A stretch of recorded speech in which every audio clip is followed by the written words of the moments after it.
Halo teman-teman semua, hari ini aku mau sedikit sharing cara perawatan labu siam di musim kemarau supaya labu siam tetap sehat dan produktif.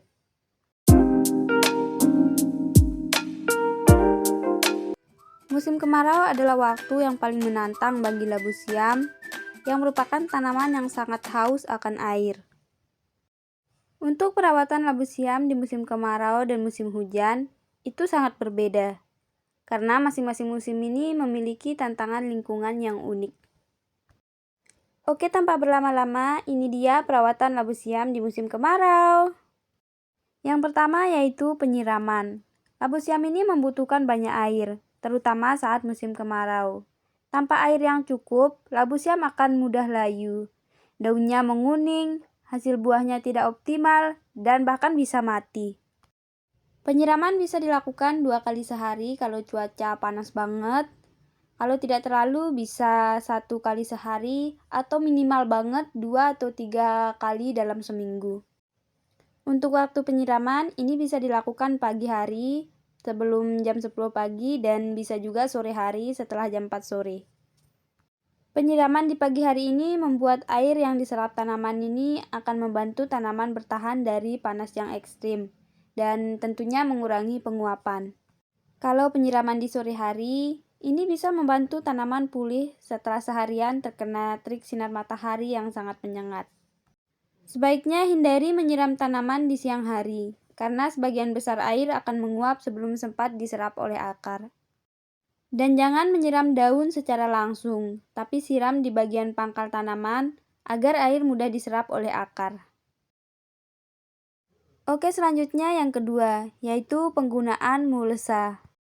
Kalau ada yang belum tahu, mulsa itu adalah penutup tanah yang diletakkan di sekitar pangkal tanaman. Mulsa ini sangat berguna di musim kemarau. Mulsa bisa menggunakan plastik, jerami, atau bisa juga rumput kering. Ini membantu menjaga kelembapan tanah, mengurangi penguapan air yang terlalu cepat, dan juga ini bisa menekan pertumbuhan gulma. Saya pribadi biasanya memanfaatkan daun dan ranting kering labu siam sebagai mulsa. Biasanya setelah membersihkan para labu siam, saya mengumpulkan daun dan ranting keringnya untuk kemudian dipakai sebagai mulsa. Cara menggunakan mulsa ini cukup mudah. Sebarkan mulsa setebal 5-10 cm di sekitar pangkal tanaman. Pastikan tidak terlalu dekat dengan batang untuk menghindari pembusukan. Oke, sekarang yang ketiga yaitu pemupukan. Saat musim kemarau, pemupukan labu siam ini membutuhkan perhatian khusus. Kondisi tanah yang kering ini bisa mempengaruhi penyerapan nutrisi pada tanaman. Untuk pemupukan sendiri bisa menggunakan pupuk kandang dan pupuk kimia. Untuk pemupukan bisa menggunakan pupuk kandang atau organik dan bisa juga menggunakan pupuk kimia. Pupuk organik ini penting di musim kemarau untuk membantu meningkatkan daya serap air dan menjaga kelembapan tanah. Untuk pupuk NPK pada fase vegetatif tanaman, yaitu pada saat tanaman berumur 10-40 hari, ini bisa menggunakan NPK 15-15-15. Dan untuk tanaman yang sudah mulai berbunga dan sudah berbuah, ini bisa menggunakan NPK 16-16-16. Pemupukan menggunakan NPK pada musim kemarau, ini bisa dilakukan dengan cara melarutkan pupuk menggunakan air, supaya pupuk bisa lebih mudah dan lebih cepat diserap tanaman. Berbeda dengan di musim hujan, yang dimana pupuknya bisa langsung kita tabur atau tanam di sekitaran tanaman. Pemupukan ini bisa dilakukan 2 kali dalam sebulan atau sekali 2 minggu, selang-seling antara pupuk organik dan pupuk kimia. Oke, selanjutnya yang keempat atau yang terakhir, yaitu perlindungan hama dan penyakit. Meskipun labu siam ini dikenal relatif tahan terhadap hama dan penyakit, tapi kondisi kering dan panas ini justru dapat memicu serangan hama dan penyakit tertentu.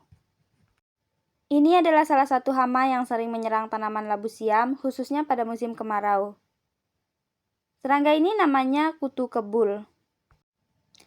Warnanya putih, ukurannya kecil, dan tubuh serta sayapnya itu ditutupi lapisan lilin putih seperti tepung. Kutu kebul ini menghisap cairan penting dari tanaman. Akibatnya tanaman itu menjadi lemah, layu, daunnya menguning, dan menyebabkan tanaman labu siam menjadi tidak produktif. Selain kutu kebul, ada banyak lagi hama dan penyakit yang sering menyerang tanaman di musim kemarau, seperti misalnya kutu daun, ulat geragat, penyakit embung tepung, dan banyak lagi lainnya. Lakukan pengamatan rutin pada tanaman labu siam untuk mendeteksi serangan sejak dini, supaya bisa melakukan tindakan pencegahan sebelum terlanjur. Jaga kebersihan tanaman, penyiraman dan pemupukan yang cukup dan rutin, serta pastikan sirkulasi udara baik. Ini adalah beberapa cara pencegahan sebelum terjadinya penyerangan. Tapi kalau sudah terlanjur kena penyakit, seperti kutu kebul misalnya, untuk gejala ringan, kita bisa memotong dan membuang bagian tanaman yang terinfeksi. Dan kalau sudah terlanjur parah, kita bisa menggunakan insektisida yang sesuai dengan dosis yang dianjurkan. Dengan menerapkan cara-cara di atas, diharapkan bisa menjaga labu siam kita tetap sehat dan produktif, bahkan dalam kondisi cuaca kering maupun hujan. Oke teman-teman, sekian dulu untuk video hari ini. Terima kasih telah menonton, dan kalau kalian belum subscribe, jangan lupa subscribe, like, dan share video ini ke teman-teman kalian kalau sekiranya video ini bermanfaat. Sampai jumpa di lain waktu, bye-bye!